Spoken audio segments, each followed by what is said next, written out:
From 1975 to 1977, Phyllis always seemed to find a way to laugh through family drama, awkward neighbors, and life's endless complications. But for many of its stars, happiness on screen was followed by heartbreak off-screen.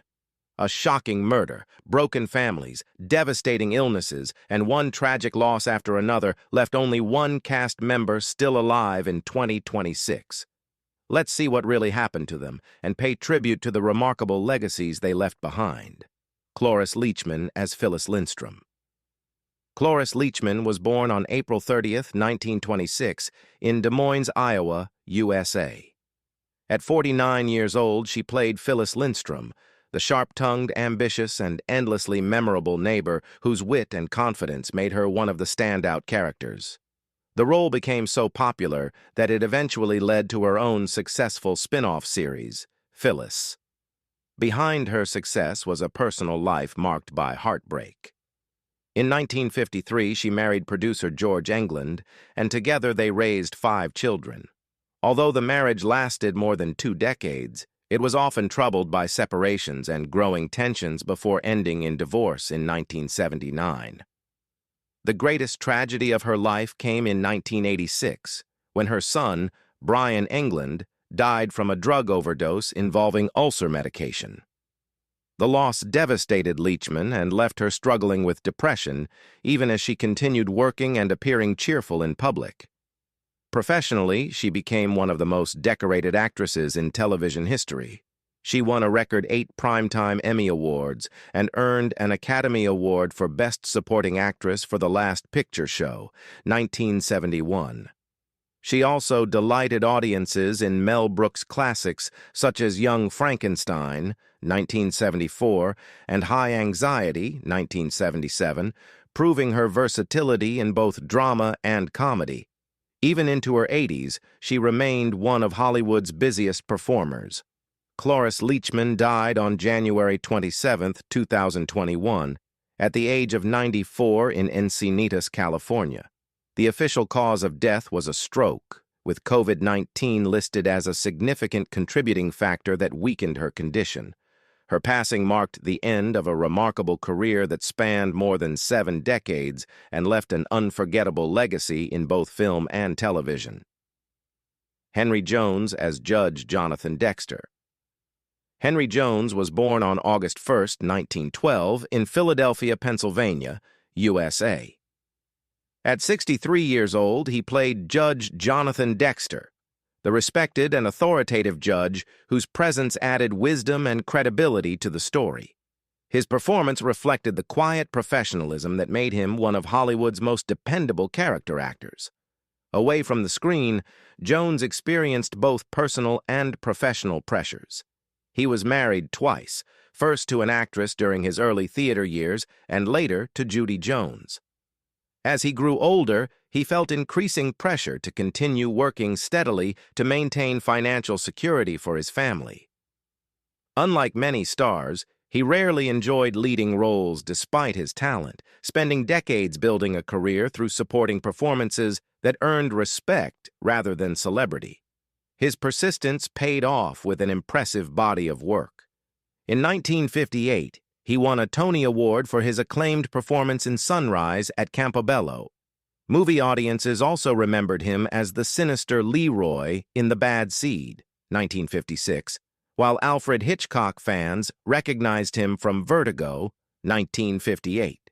Throughout the 1960s, 1970s, and 1980s, he remained a familiar face across television, film, and Broadway. Henry Jones died on May 17, 1999, at the age of 86 in Santa Monica, California. His death resulted from severe complications following a serious fall at his home that caused a traumatic head injury. After more than 50 years in entertainment, he left behind a distinguished legacy as one of America's finest character actors. Jane Rose as Audrey Dexter.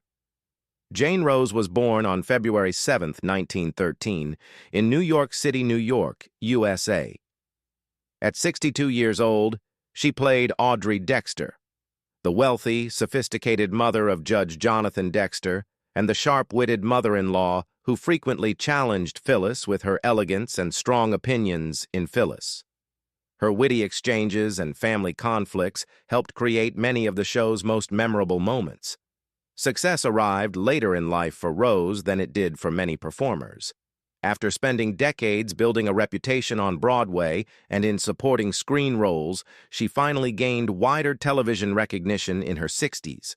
While the newfound fame was rewarding, it also brought demanding production schedules at a time when her health was already becoming fragile. Long filming days and the pressures of weekly television gradually took a toll on her physically, even as she continued working with professionalism and enthusiasm. Beyond Phyllis, Rose was known for her appearance in The Heartbreak Kid, 1972, and for an accomplished stage career that included numerous Broadway productions. Her reputation as a dependable character actress allowed her to work steadily for decades, earning the admiration of fellow performers and audiences alike. Even during her later years, she remained committed to acting despite growing health concerns. Jane Rose died on June 29, 1979, at the age of 66 in Studio City, California. She passed away after a lengthy battle with cancer that had progressively weakened her health. Her death came only 2 years after the end of Phyllis, cutting short the period of wider recognition she had worked so long to achieve. John Lawler as Leonard Marsh/Officer Hale. John Lawler was born on May 22, 1941, in Troy, New York, USA. At 35 years old, he played Leonard Marsh and Officer Hale, two recurring men in Phyllis's world, including a local police officer and community figure who became involved in several of the show's comedic situations. His performances added extra humor and helped expand the everyday world surrounding Phyllis and her family. Like many talented actors, Lawler spent years chasing the breakthrough role that never quite arrived. After the cancellation of Phyllis, he faced the uncertainty familiar to many television performers, moving from guest appearance to guest appearance while trying to maintain a stable career. The constant need to audition, accept short-term contracts, and compete for limited opportunities created significant professional stress. At times, the instability of the entertainment industry led to periods of frustration and emotional strain. Despite those challenges, he built a respectable resume that stretched across several decades. Many viewers later recognized him as Stephen Bradley, the headmaster in the first season of The Facts of Life. He also appeared in projects such as National Lampoon's Movie Madness, 1982, The Rockford Files, and numerous other television series. His ability to adapt to different roles allowed him to remain active long after many of his contemporaries had left the profession. As of 2026, John Lawler is 85 years old. He has largely stepped away from regular acting work and enjoys a quieter life away from Hollywood's spotlight. Though he never became a major leading man, he remains remembered for a career built on persistence, versatility, and decades of steady work in television and film. Carmine Caridi as Dan Valenti/Vince Carmine Caridi was born on January 23, 1934, in New York City, New York, USA. At 41 years old, he played Dan Valenti and Vince, two working-class men connected to Phyllis's new life and social circle in Phyllis. His tough New York personality and natural screen presence helped make these supporting roles feel authentic and memorable. Away from the sitcom, Caridi experienced one of the most notorious scandals in Hollywood history. In 2004, he became the first member ever expelled from the Academy of Motion Picture Arts and Sciences after illegally sharing Oscar screener DVDs with a friend. The copies eventually appeared online, causing millions of dollars in losses for film studios. The scandal triggered an FBI investigation, widespread media coverage, severe financial penalties, and enormous damage to his reputation. The controversy overshadowed decades of respected work and left him largely isolated from the industry he had spent his life serving. Despite the scandal, Caridi had built an impressive career long before his downfall. He was widely recognized as Carmine Rosato in The Godfather Part II, 1974. and later appeared as Albert Volpe in The Godfather Part 3, 1990. He also worked in productions such as Starsky and Hutch and NYPD Blue. During his final years, however, his health declined significantly after a serious fall at home left him hospitalized with severe injuries and multiple medical complications. Carmine Caridi died on May 28, 2019, at the age of 85 in Los Angeles, California. Following the accident, he suffered organ failure and eventually slipped into a coma from which he never recovered. His death marked the end of a career remembered both for major achievements and one of Hollywood's most infamous controversies. Lisa Gerritsen as Bess Lindstrom/Bess Valenti. Lisa Gerritsen was born on December 21, 1957, in Los Angeles, California, USA. At 18 years old, she played Bess Lindstrom, Phyllis's intelligent and independent daughter, and later Bess Valenti after her mother's remarriage in Phyllis. As the only child in the household, Bess often served as the voice of reason, creating a unique mother-daughter dynamic that became a key part of the show's charm. Fame arrived when she was still a child, bringing pressures that few adults could fully understand. Years of auditions, television productions, public attention, and disrupted schooling gradually took a toll on her emotional well-being. While many young performers chased bigger careers, Gerritsen chose a different path. She stepped away from acting shortly after the series ended, determined to build a normal life away from Hollywood. In 2000, she married Christian Lawrence and intentionally kept her private life far from media attention. Her acting career may have been brief, but it left a lasting impression. Viewers remembered her from The Mary Tyler Moore Show, where she first played Bess, as well as the spin-off series Phyllis. She also appeared in family-oriented productions such as The Sunshine Boys and Airport. Although she never returned to major acting roles, her performances remain closely associated with one of television's most beloved sitcom families. As of 2026, Lisa Gerritsen is 68 years old. She continues to live a private life in California under her married name and has remained largely absent from the entertainment industry for decades. Unlike many former child stars, she successfully built a quiet life away from fame while preserving the fond memories fans still have of Bess Lindstrom. Garn Stevens as Harriet Hastings. Garn Stevens was born on April 7, 1944, in Oklahoma City, Oklahoma, USA. At 32 years old, she played Harriet Hastings, a friend and acquaintance within Phyllis's social circle, whose interactions added humor and small-town charm to Phyllis. Her warm screen presence helped enrich the everyday relationships that surrounded the show's central family. Although she found success on stage, Stevens faced challenges when transitioning into television. Hollywood in the 1970s often favored a narrow standard of beauty, making it harder for talented performers who did not fit the industry's preferred image. Her personal life was equally difficult. She married actor Tom Ligon, but the relationship eventually collapsed under the pressures of two demanding careers, ending in a quiet divorce that received little public attention. Her professional accomplishments extended far beyond television. Stevens earned a place in Broadway history as the original Jan in the first stage production of Grease in 1972.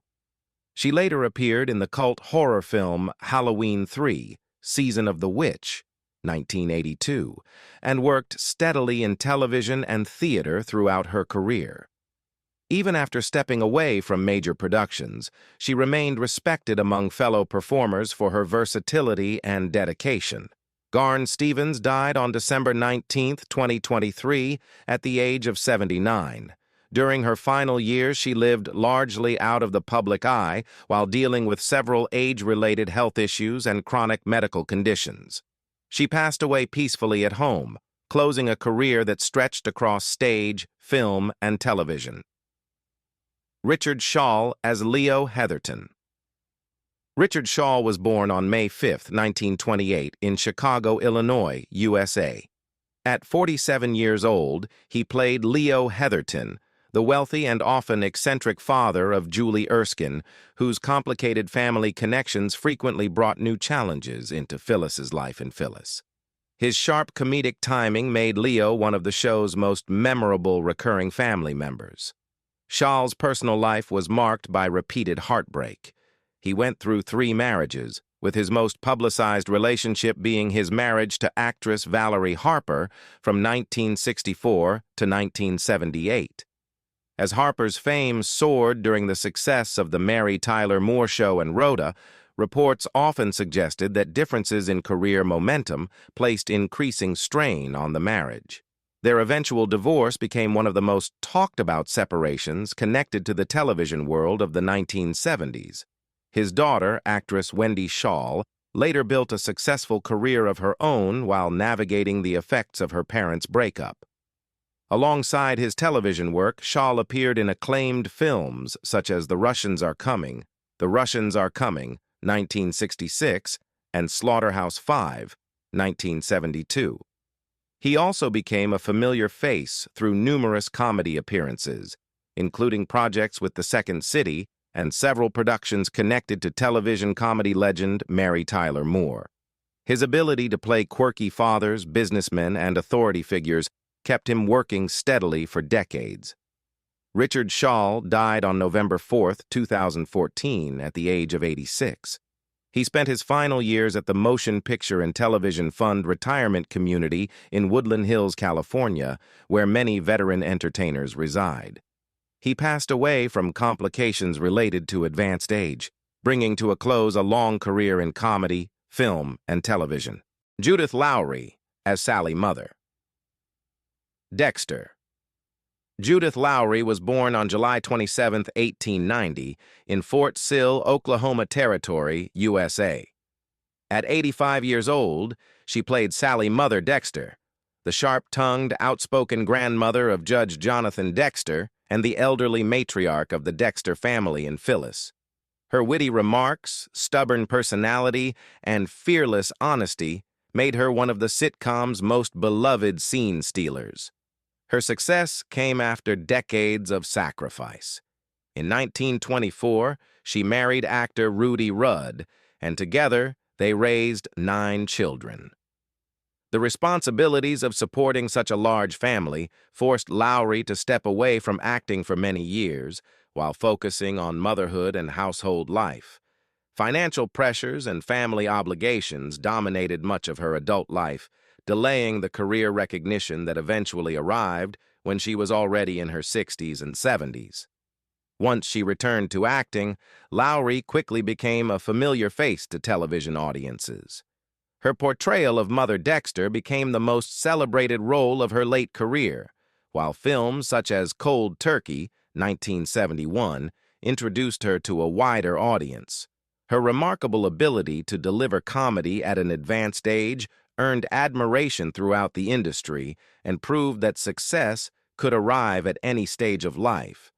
Judith Lowry died on November 29, 1976, at the age of 86 in New York City. She suffered a fatal heart attack while walking with her son. Her death came just before the broadcast of a major storyline involving Mother Dexter's wedding to Arthur Lanson, creating a deeply emotional atmosphere among the cast and crew. The loss of one of the show's most cherished performers was felt throughout the production. Liz Torres as Julie Erskine. Liz Torres was born on September 27, 1947, in the Bronx, New York City, USA. At 28 years old, she played Julie Erskine, the daughter of Leo Heatherton and the young wife of Judge Jonathan Dexter, making her Phyllis's daughter-in-law in Phyllis. Taking over the role under tragic circumstances, she brought warmth, humor, and resilience to the Dexter family storyline. As a Puerto Rican actress working in Hollywood during the 1970s, Torres frequently encountered racial stereotypes and limited opportunities. Many casting directors offered only maid, domestic worker, or immigrant roles, regardless of her talent. She also faced enormous pressure when she joined the series following the murder of actress Barbara Colby. Stepping into a role connected to such a heartbreaking tragedy placed her under intense scrutiny from both producers and viewers. Away from the spotlight, she found stability through her marriage to producer Pete Locke, whose support helped her navigate the ups and downs of the entertainment industry. Torres ultimately built one of the most successful careers of anyone connected to the series. She earned 2 Primetime Emmy nominations and a Golden Globe nomination while appearing in productions such as The John Larroquette Show and All in the Family. A new generation of viewers later embraced her as Miss Patty in Gilmore Girls, 2000 to 2007, a role that became one of the most recognizable performances of her career. As of 2026, Liz Torres is 78 years old. She has largely stepped away from regular acting but remains a respected figure in television history. Fans continue to celebrate her contributions to comedy and her role as one of the pioneering Latina actresses who helped open doors for future generations in Hollywood. Craig Wasson as Mark Valenti. Craig Wasson was born on March 15, 1954, in Eugene, Oregon, USA. At 23 years old, he played Mark Valenti, the teenage son of Dan Valenti and stepbrother of Bess, who became part of the blended Valenti family during the final season of Phyllis. As one of the younger cast members, he helped introduce new family dynamics as the series approached its conclusion. Joining the show during a period of declining ratings brought its own challenges. Although Wasson displayed considerable acting talent, Hollywood often viewed him as a dependable supporting performer rather than a major leading man. Throughout the 1980s and 1990s, he experienced repeated disappointments as promising projects struggled commercially or failed to generate the career breakthrough many expected. The uncertainty of the business eventually encouraged him to diversify his work and develop a successful second career as an audiobook narrator. His acting resume, nevertheless, included several memorable performances. Horror fans remember him as Neil Gordon in A Nightmare on Elm Street 3: Dream Warriors, 1987, while thriller audiences praised his dual-role performance in Brian De Palma's Body Double, 1984. He also appeared in films such as Ghost Story, 1981, and Roller Coaster, 1977, demonstrating a range that extended well beyond television comedy. As of 2026, Craig Wasson is 72 years old. He has largely stepped away from major screen roles, but remains respected for both his film work and his acclaimed audiobook narration career. His voice continues to be familiar to listeners around the world, even decades after his television success. Barbara Colby as Julie Erskine. Barbara Colby was born on July 2, 1939, in New York City, New York, USA. At 36 years old, she played Julie Erskine, the young wife of Judge Jonathan Dexter and daughter of Leo Heatherton, making her Phyllis's daughter-in-law in Phyllis. Her intelligent, warm, and relatable portrayal immediately impressed producers and viewers, suggesting a promising future on the series. Colby's career was finally gaining momentum after years of stage work and television appearances. She had earned strong reviews for her performances and was beginning to receive larger opportunities in Hollywood. Everything changed on the night of July 24, 1975. After finishing an acting class in Venice, California, Colby and fellow actor James Kiernan were walking toward a parking lot when 2 unknown gunmen suddenly approached and opened fire. There was no robbery attempt, no warning, and no clear motive. The attack appeared completely deliberate and shocked everyone who knew her. Alongside her promising work on Phyllis, Colby received critical praise for her role in Robert Altman's California Split, 1974. Colleagues often described her as a gifted performer whose career seemed poised for major success. Instead, her life was cut short only weeks after her episodes had been filmed, leaving behind unanswered questions and immense grief among friends and co-workers. Barbara Colby died on July 24, 1975, at the age of 36 in Venice, California.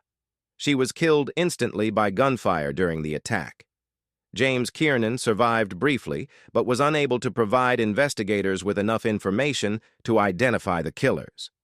Nearly 5 decades later, the murder remains one of Hollywood's most disturbing unsolved cold cases, and no one has ever been convicted of the crime. Jack Elam as Van Horn. Jack Elam was born on November 13, 1920, in Miami, Arizona, USA. At 55 years old, he played Van Horn, a rough-edged businessman and local acquaintance whose unusual personality brought extra comedy and unpredictability to Phyllis.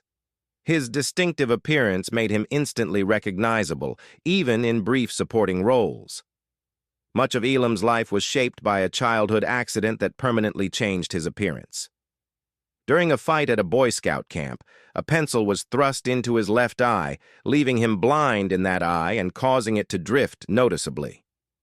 The injury made him self-conscious as a young man, but Hollywood eventually transformed that physical difference into an advantage. Elam became one of the most recognizable faces in Western cinema. Audiences remember him from classics such as High Noon, 1952, Once Upon a Time in the West, 1968, and the hit comedy The Cannonball Run, 1981.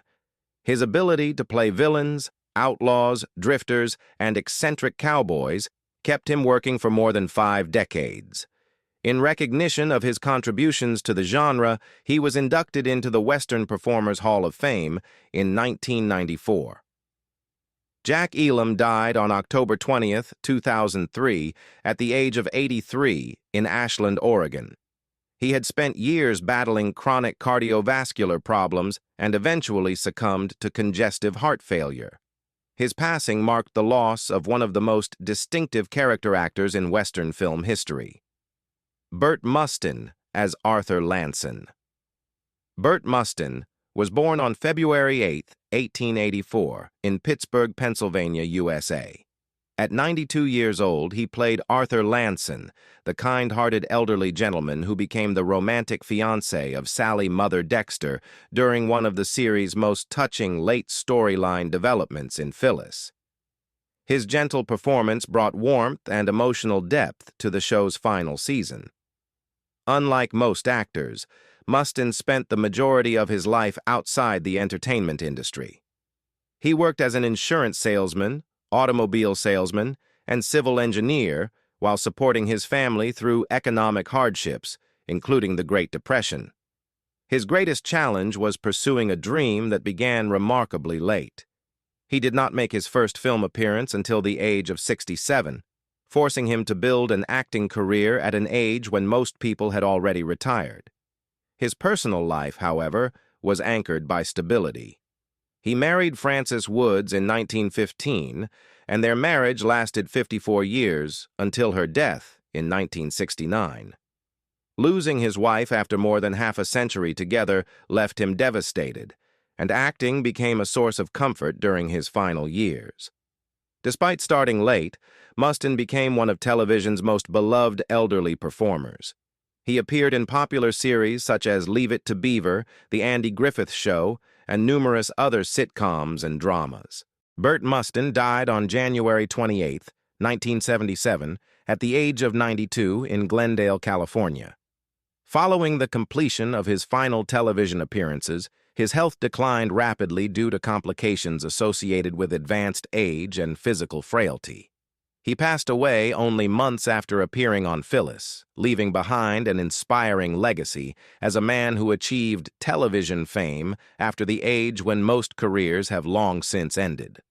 So, nearly 50 years after Phyllis first aired, the cast's lives took turns no sitcom writer could have imagined. Some found lasting success, others faced heartbreaking tragedy, and a few left us far too soon. Which cast member's story surprised you the most? Let us know in the comments, and don't forget to like, subscribe, and join us for more Then and Now 2026 updates on your favorite classic TV stars.